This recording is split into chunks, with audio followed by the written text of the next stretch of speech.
जहां एक तरफ हमारे पीएम ये कहते हैं कि मेरे दलित भाइयों पे हाथ उठाने के पहले मुझसे होकर के गुजरना पड़ेगा, वहीं भाजपा सुशासित राज्य यूपी में जहां दलित दंपति की पिटाई होती है और दलित महिला को निर्वस्त्र कर दिया जाता है।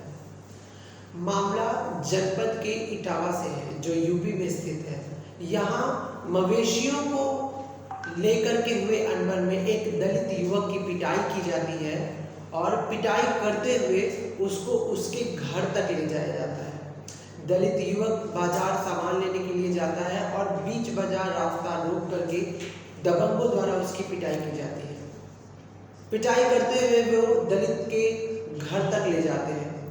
जानवरों की तरह पिटाते अपने पति को देख करके दलित की पत्नी बाहर आती है और दबंगों से अपने पति को बचाने के लिए वो दबंगों के बीच फंस जाती है।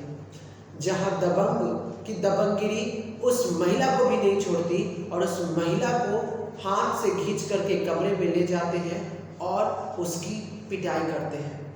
इस घटना में दबंगों के घर की महिलाएं भी साथ होती हैं और वो भी दलित युवती को मारपीट करते हैं। दबंगों द्वारा मारपीट के बाद दलित युवती के कपड़े उतार लिए जाते हैं, उससे निर्वस्त्र कर दिया जाता है और कैमरे में उसकी वीडियो उतारी जाती है।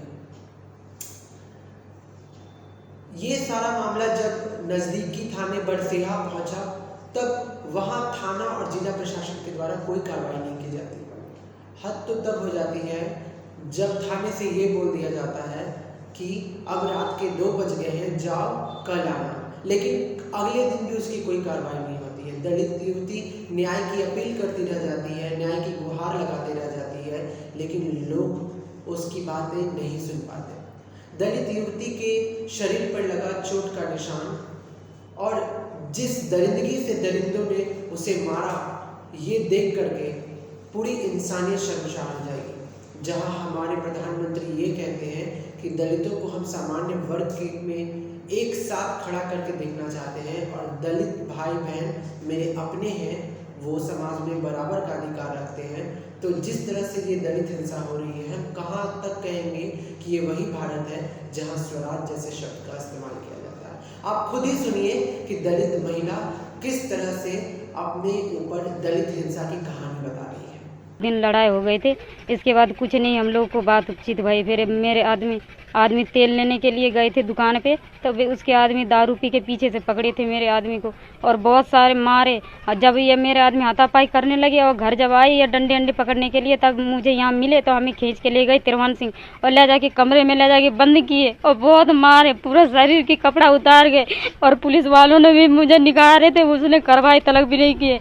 और थाने में मुझे 2 बजे रात को घर भेजे थे कि जाओ आपका कोई करावे नहीं, सवेरे आपको बुलाएंगे, लेकिन कुछ भी नहीं हुए। उन लोगों को मेरे देवर थे वहाँ पे पैसा डाल के मेरे देवर को भी मारवाए थे, उन लोगों ने जबरदस्ती इनसे साइन किए थे। थाना कौन सा लगता है? ये बसरे थाने लगते हमारे। तो किन लोगों ने आपको मारा? ये तिरवन सिंह और गुड्डू और पंचम और उसके बेटे मोहिता और राहुल ने मारे थे, उसकी पत्नी सावित्री और पूनम और तिरवन सिंह की बहू ने, इससे सब मिलके मेरे तन के कपड़े उतार के मारे थे सर। और मेरा कोई भी कार्रवाई नहीं हो रहा है, उन लोगों को पैसा डाल रहा है और मेरा तन की कपड़ा सब उतारे थे। विश्वास नहीं है तो आप देख भी लीजिए, मेरे पूरा शरीर घाव है, ये देखो मुड़ पे भी अभी मेरे निशान भी है और तन में ये भी देखो, ये सर सूजे हुए है, ये भी देखो कितना सूजा है, बहुत सारे और ये मेरे पुलिस वाले कुछ नहीं कर रहे। पुलिस वाले तलक भी हमें कमरे में से निकाल के लेके गए थे, लेकिन पुलिस वाले हमारे कुछ नहीं सुन रहे। किस कमरे में से निकाल के लेके गए थे? पंचम सिंह के कमरे में से। और ये भी तिरवन सिंह लोग बोले रहते कि इसके जितने तरह के कपड़े सब उतार के मारो और जितना चाहे जी भर के मारो, खून निकलने मत देना, बहुत मारो इसे, बहुत अंदरे नहीं जख्म दो, इसे छोड़ना मत। और जितने लेडीज से बहुत मेरे बार पकड़ के। एमनेस्टी इंटरनेशनल की रिपोर्ट के अनुसार सबसे ज्यादा दलित हिंसा भारत में यूपी में ही होती है। योगी आदित्यनाथ की सरकार में इस तरह की जो घटना आज जो हम लोग विचार कर रहे थे, जिसपे बातें कर रहे थे, इस तरह की घटना कहाँ तक सही है। और जो ये बोला जाता है कि दलितों में कोई फर्क नहीं किया जाता है, जिला प्रशासन की तरफ से, सिपाहियों की तरफ से पूर्ण रूप से सहयोग दिया जाता है, तो आप भी बताइए, जो आपने आज फुटेज देखा दलित महिला की जिस तरह से पिटाई की गई है, आखिर उसका दोष क्या था? वो अपने पति को बचाने के लिए आई थी, जिसके बाद दलित महिला की भी पिटाई होती है और उसे निर्वस्त्र करके उसका वीडियो बनाया जाता है। एक छोटे से जानवर के मामलों को लेकर के, छोटे से मवेशियों को बात को लेकर के अनबन हुआ और उसके ऊपर इस तरह का दलित हिंसा फूटा, ये कहाँ तक सही है? आप देख रहे थे डेमोक्रेटिक चरखा और मैं हूं अनुप्रिया। लाइक शेयर कमेंट करें इस वीडियो पे और सब्सक्राइब कीजिए डेमोक्रेटिक चरखा को।